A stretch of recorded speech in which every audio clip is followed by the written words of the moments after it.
நான் டாக்டர் ரவிக்குமார். நான் paediatrician child trust ஹாஸ்பிட்டலில் இருக்கேன்.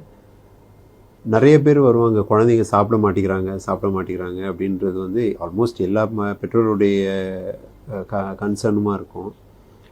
பட் ஒருத்தருக்கு உடம்புக்கு முடியல, சிக்காக இருக்காங்கன்னா மட்டும்தான் பசி அப்படின்றது குறையும். அப்போ தான் நமக்கு அதுக்கு ஏதாவது உதவுறதுக்கு செய்யணும். பட் நார்மலாக இருக்கிற குழந்தை பசின்றது ஒரு இயல்பான ஒன்று எப்படின்னா, இப்போ ஒரு பிறந்த குழந்தையே ஹாஸ்பிட்டலில் அழுத உடனே நம்ம என்ன பண்ணுறோம், அம்மாவை எழுப்பி உன் பிள்ளைக்கு பசி எடுக்குது பால் கொடுன்னு சொல்கிறோம். அப்படின்னா ஒரு பிறந்த குழந்தைக்கு வயிறு காலி ஆகிடுச்சுன்னா அந்த குழந்தைக்கு அந்த உணர்வு வந்து அன்றைக்கி அந்த தெரிஞ்ச மொழி அல்ல பாஷைன்றது அழுது தன்னுடைய பசியை தெரிவிக்குது.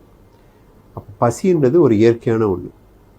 பட்னியாக இருக்கும்போது தான் பசின்றது வரும். ஸோ ஒரு குழந்தைக்கு பசி அப்படின்னு பசி எடுக்கலன்னு சொல்லும் போது பசியை தூண்டுறதுக்கு மருந்துகள் கொடுத்து தூண்ட முடியாது. பட்டினி அப்படின்ற ஒன்று இருந்தால் மட்டும்தான் பசின்றது தூண்டும்.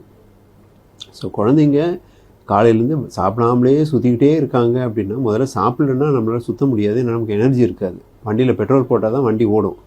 ஸோ உணவே சாப்பிடாமல் குழந்தை ஆக்டிவாக இருக்குன்னா என்ன அர்த்தம்னா வேறு என்னத்தையோ நமக்கு தெரியாமல் சாப்பிட்டுட்டு சுற்றுதுன்னு அர்த்தம் குழந்தை. பட் வேறு என்னத்தையோன்னு சொல்லும் போது சின்ன சின்ன காரியங்கள் செய்ய, ஒரு டம்ளர் பால் குடிச்சிட்டாலே வயிறு மந்தமாயிரும்.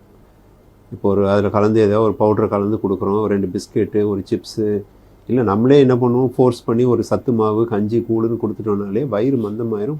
பிள்ளைங்க வாடுங்க ஆக்டிவாக சுற்றிக்கிட்டே தான் இருக்க மாதிரி இருக்கும்.